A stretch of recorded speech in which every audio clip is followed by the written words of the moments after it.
Hi friends, welcome to free time academy.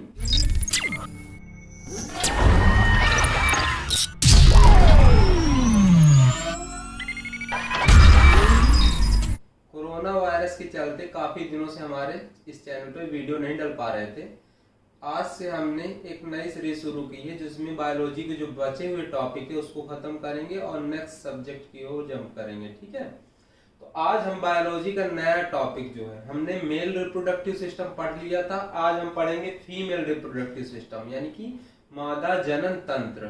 तो अपन एक एक करके एक एक इसके पार्ट्स के बारे में नॉलेज लेंगे और उसके बाद पूरा डिटेल बताएंगे आखिर मादा जनन तंत्र कैसे कार्यरत होता है। चलिए शुरू करते हैं। तो अपन पहले क्या करेंगे कि मादा जनन तंत्र में जो अपना जो सिस्टम होता है उसमें सबसे मेन जो चीजें होती हैं वो होती कौन सी हैं। सबसे पहले आता है अपना ओवरीज। ओवरी यानी उसी को अपने क्या बोलते हैं, अंडाशय बोलते हैं। तो एक मादा के जनरली दो क्या होते हैं, अंडाशय होते हैं जिन्हें ओवरीज बोला जाता है ना। इन ओवरीज में मिलियंस ऑफ 2 to 3 मिलियन यानी कि 20 से 30 लाख एग्स जो होते हैं किसी फीमेल के पैदा होते, मतलब जब उसका जन्म होता है तब उसके इमेच्योर मतलब कि अविकसित 2 से 3 मिलियन एग्स जो होते हैं इन ओवरीज के अंदर क्या होते हैं, फील्ड होते हैं यानी कि भरे हुए होते हैं। जैसे जैसे फीमेल का क्या होता है, डेवलप होती जाती है यानी कि वो बड़ी होती जाती है और वो जब एज पाती, कौन सा एज, 10 से 12 साल के बाद, कितने साल के बाद, 10 से 12 साल के बाद फीमेल के जो 2 to 3 मिलियन 20 से 30 लाख जो एग्स होते थे यानी कि अविकसित अंडे जो इसके अंदर होते थे ओवरी अंडाशय के अंदर, वो 10 से 12 वर्ष की उम्र में केवल कितने बच जाते हैं, 400 एग्स बचते हैं। इसी को अपन क्या करते हैं, बोल सकते हैं कि अंडाणु कितने होते हैं, 400 बचते हैं। कब, 10 से 12 वर्ष की उम्र में किसी फीमेल के, है ना। 12 वर्ष की उम्र के बाद नॉर्मली फीमेल्स में एक मेंस्ट्रुअल साइकिल शुरू होती है जिसमें क्या होता है, एग जो होते हैं, जो अविकसित कोष अंडे होते हैं वो क्या होने लगते हैं, अविकसित अंडे विकसित होने लगते हैं और विकसित होने के बाद ये जो है आगे बढ़ते हैं, किस ओर आगे बढ़ते हैं, फैलोपियन ट्यूब की ओर आगे बढ़ते हैं। फैलोपियन ट्यूब क्या है, गर्भाशय नलिका है यानी कि गर्भाशय से अंडाशय को जोड़ने वाली जो नलिका होती है वो होती क्या है, गर्भाशय नलिका, उसी को अपन क्या होते हैं, फैलोपियन ट्यूब। अब क्या होता है कि यहाँ पर जो एग थे, जो 2 से 3 मिलियन थे, वो 12 वर्ष की उम्र में कितने बचे अपने, केवल 400 बचे, है ना।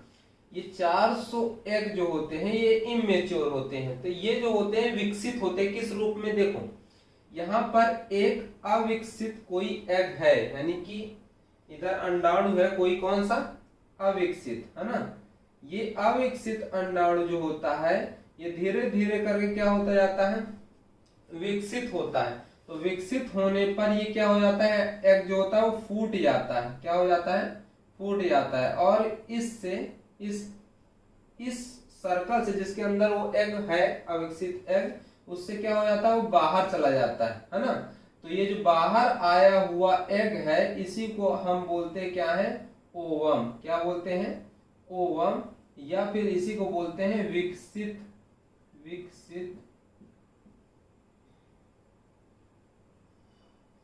अंडाणु।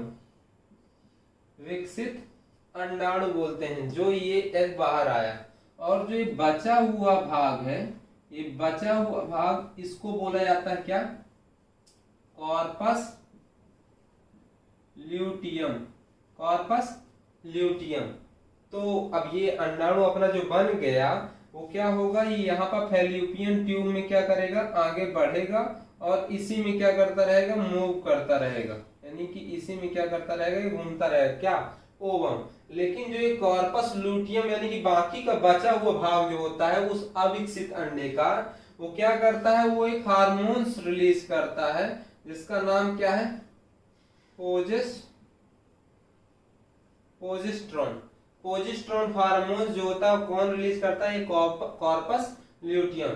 तो क्वेश्चन आता है कि प्रोजेस्टेरोन हार्मोन्स का उपयोग किस में होता है।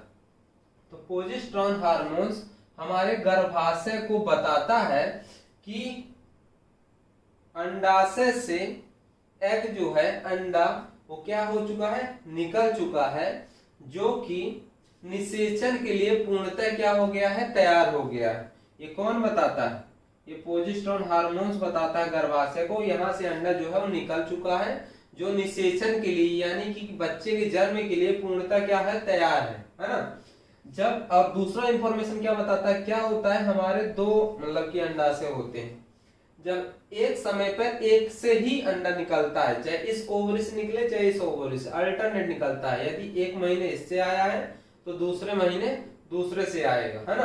तो इसको भी प्रोजेस्टेरोन बता देता है कि यहाँ से एग जो है वो निकल चुका है, अब यहाँ से निकलने की जरूरत नहीं है।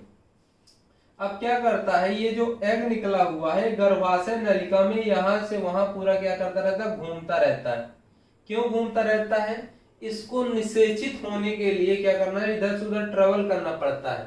जब यदि कोई शुक्राणु जो होता है अंदर आता है और ये यहाँ तक पहुंच जाता है, कहाँ तक पहुंच जाता है, अपना फैलोपियन ट्यूब यानी कि गर्भाशय नलिका तक पहुंच जाता है, तब वो यहीं पर क्या हो जाता है, निषेचित हो जाता है। यहाँ से शुक्राणु आया, यहाँ पास ये गए, दोनों मिलकर क्या हो गए, निषेचित हो गए।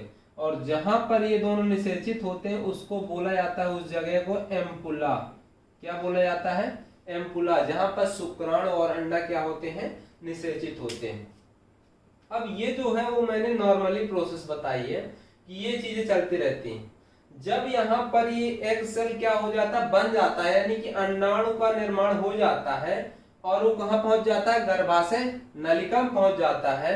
उसी समय पर ये प्रोजेस्टेरोन हार्मोन्स, ये क्या है, प्रोजेस्टेरोन हार्मोन्स गर्भाशय में रक्त केशिकाएं बनाने की शुरुआत कर देता है, रक्त केशिकाएं बनाने की शुरुआत कर देता है। उसका रीजन ये होता है, रक्त केशिकाएं इसलिए बनती हैं कि यदि अंडा जो है वो शुक्राणु से मिलकर निषेचित हो जाए तो इसके निषेचित होने के बाद ये अंडा क्या होगा, वो आएगा गर्भाशय में, जिसे हम बोलते हैं जायगोट, और उसको क्या करेगा, विकसित करेगा। विकसित कैसे करेगा, जब यहाँ पर कोई अंडा और शुक्राणु मिल जाते हैं और यहाँ पर आते हैं तो ये रक्त केशिकाएं इससे क्या हो जाती हैं, जुड़ जाती हैं, ब्लड कैपिलरीज इससे क्या हो जाती हैं, जुड़ जाती हैं और इसको क्या करने लगती हैं, विकसित करने लगती है ना, जिससे बच्चे का मतलब कि फॉर्मेशन होता है, चाइल्ड फॉर्मेशन, बेबी फॉर्मेशन यहाँ पर होता है। ठीक है, जायगोट से फर्दर और प्रोसेस होती है जिससे ये फर्टिलाइज मतलब कि इसका ग्रोथ होता रहता है।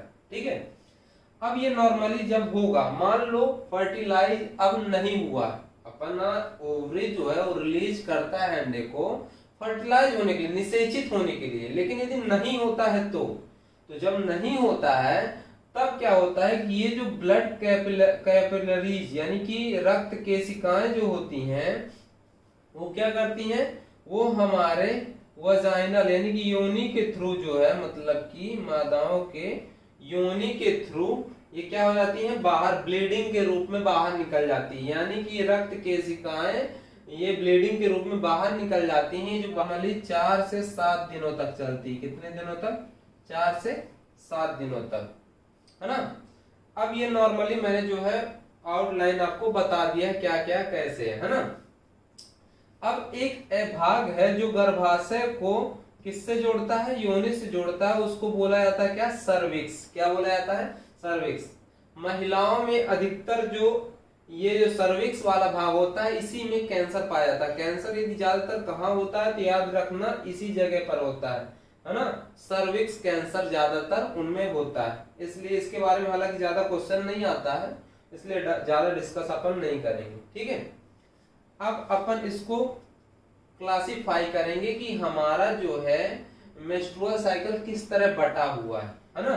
तो अपन देखेंगे कि पहले 1 से लेकर के 14 दिनों तक, 1 से लेकर के 14 दिनों तक एस्ट्रोजन हार्मोन्स जो है, एस्ट्रोजन हार्मोन्स क्या होता है, रिलीज होता है। कहां पर रिलीज होता है, अंडाशय में रिलीज होता है। उस हार्मोन्स का नाम क्या है, एस्ट्रोजन। इसका काम क्या होता है? इसका काम ये होता है कि जो अविकसित यानी कि क्या, इमेच्योर या अविकसित जो एग है उसको विकसित करना। तो ये कितने से कितने दिन तक? 1 से 14 दिन तक महीने के जो होता है ये क्या करता है? अविकसित अंडे को क्या करता है? विकसित करता है। फिर 14th डे 14वें दिन प्रोजेस्टेरोन हार्मोन जो होता है, प्रोजेस्टेरोन हार्मोन्स वो रिलीज होता है। किस दिन रिलीज होगा? 14वें दिन।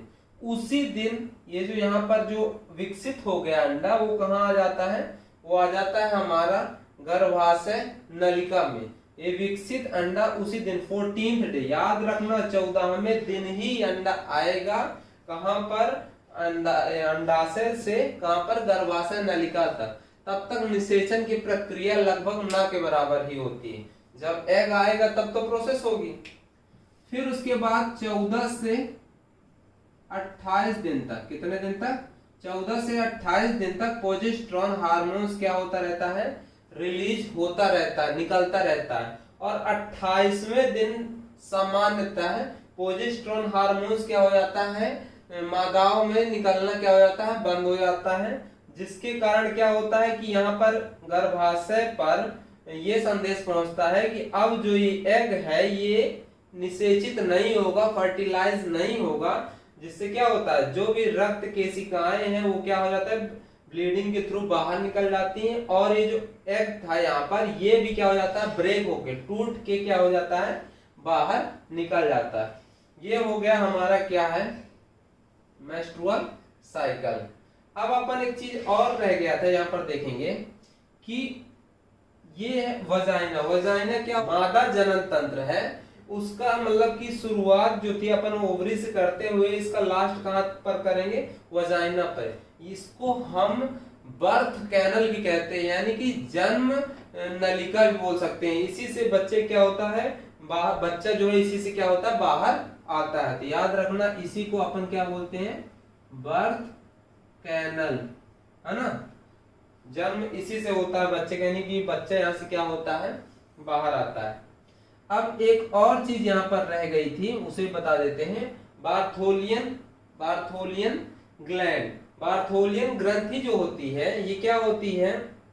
योनि के चारों तरफ होती है। इससे क्या होता है? एक फ्लूइड रिलीज होता है, एक तरल पदार्थ रिलीज होता है। वो किस लिए रिलीज होता है? कि जब मेल और फीमेल के बीच इंटरकोर्स हो उस बीच पर इसका काम क्या होता है? लुब्रिकेंट प्रोवाइड करने का। जिससे क्या होता है? ये जो योनि होती है ये क्या होती है? डैमेज नहीं होती है, ये डैमेज नहीं होती। इसलिए यहाँ पर से एक लिक्विड निकलता है जिसको हम बोविनियन लिक्विड बोलते हैं। क्या बोलते हैं? बोविनियन फ्लूइड यहाँ से निकलता है। ठीक है, इसका मेन काम क्या होता है? लुब्रिकेशन का। अपन ने मादा जनन तंत्र में लगभग सब कुछ कवर कर लिया। इसमें हमने मेंस्ट्रुअल साइकिल देख ली, इसमें हमने मादा जनन तंत्र के हर भाग देख लिए, निषेचित कैसे होता है, कहाँ पर होता है। हाँ, क्वेश्चन बहुत बार आता है कि निषेचन की प्रक्रिया मादाओं में कहाँ होती है? तो याद रखना आपको फैलोपियन ट्यूब में होती है। कहाँ पर होती है? फैलोपियन ट्यूब में होती है ना। इसी को गर्भाशय नलिका बोलते हैं, जो गर्भाशय को अंडाशय से क्या करती है? जोड़ती है। अब अपन नेक्स्ट वीडियो इसी का बायोलॉजी का देखेंगे। यदि आपको ये वीडियो अच्छा लगा हो इसे ज्यादा से ज्यादा लाइक करें, सब्सक्राइब करें और शेयर करें। Thanks for watching me.